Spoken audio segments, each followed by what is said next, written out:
this note, can I request Mr. Abhishek Pandit, Director AISECT, C.V. Raman University, to come up and put forward his views to us?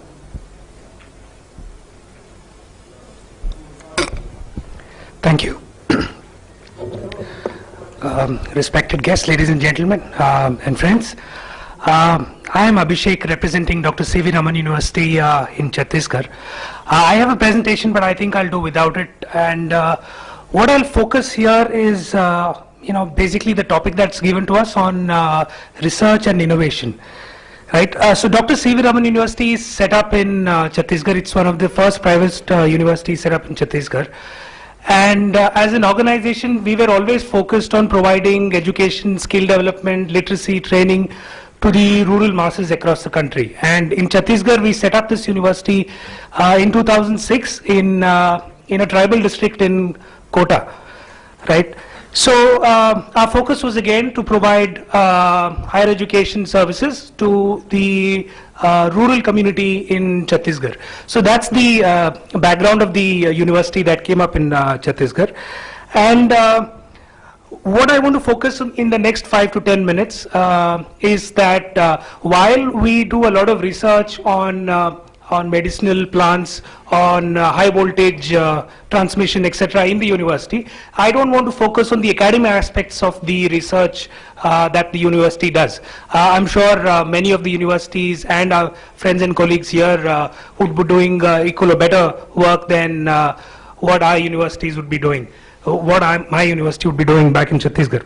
But what I would like to speak about is 3 key steps that we've taken in Chhattisgarh, and provide my views, and I'll be happy to hear from you as well and take a feedback from you on how we can reach out to those people who are not able to get higher education in the country. We all know the GER ratio, 18 to 20% depending on what data we look at.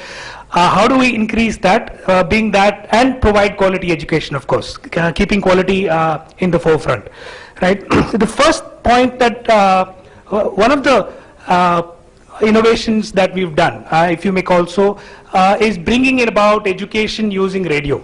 Community radio being there in the market today. We have been one of the first private universities to bring about, to use community radio as a channel for education, especially in rural India. And we, to start off, what we did is whatever class is being taken, we recorded the class and we started airing it on radio, right? We realized that not many people have radio stations, so we distributed free radios. Radios weren't very expensive. We get it for 100 rupees, right? We distributed free radios. Obviously, we didn't hard code the frequency to our radio station. We kept it open so that they can use it for their own entertainment purposes, the other frequencies.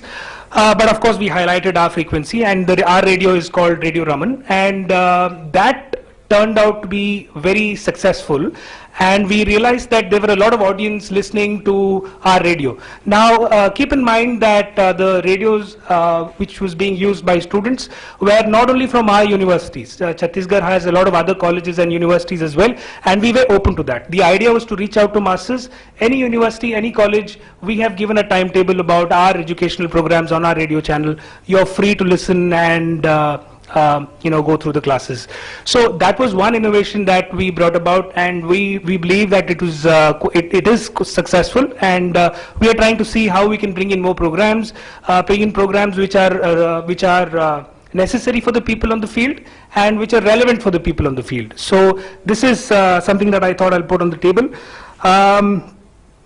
Of course, now we've started doing literacy programs on radio, which are not related to the university per se, but because there's a need in the field, right? So community radio station is one innovation that I thought I'll bring on table. The second one, of course, using radio channel, we realized there's only one-way traffic, right? In a classroom, you'd want to see, you'd want to listen to the students, you want to give them feedback, you want to see, it has to be interactive. The only way we could make it interactive was using a telephone line. We tried and kept a small so-called call center if people could call back. Lukewarm response, but that's been good as well. We moved on from there to bring in live video lectures. we all know the problems that there are hardly, there's difficulty in terms of giving good internet connectivity in rural areas. We know there are very few devices which can connect on the internet, and very few people actually looking at these devices. But for those people who have access to internet, who have access to the devices, we provided online live lectures. Now again, these live lectures are not limited to our Dr. C.V. Raman universities. It was open to anybody in Chhattisgarh to log on to the platform that we have and provide live lectures. To my surprise, to the entire university surprise, there were 50,000 students going through this. Can you imagine? I never imagined in a state like Chhattisgarh, which is a backward state, where we all say that there is no internet connectivity, there are no devices, people will not look at online learning. 50,000 students registering. Of course, not all 50,000 students logging in at the same time, listening to the same video live lectures, but at various intervals. Of course, we also did a lot of you may call marketing, because not many people were aware of this. So all the lectures that are live are recorded and kept for students to view at any point in time. So 50,000 different students actually accessed the live lectures. So that was very encouraging for us, and we are taking this initiative forward as well, and trying to bring in as many live lectures or provide offline lectures as well. I was very happy to see the initiative that MHRD is taking. We all heard the Joint Secretary speak this morning. We will try and incorporate the video content that they are going to give, NME ICT, into our platform as well, and bring it open. And like he said, we will try and innovate as much as possible and add local flavor to the content that MHRD is giving, and put it on our platform. So I'm hoping that this platform will gain more popularity in the state of Chhattisgarh, and more people will be able to access the online content.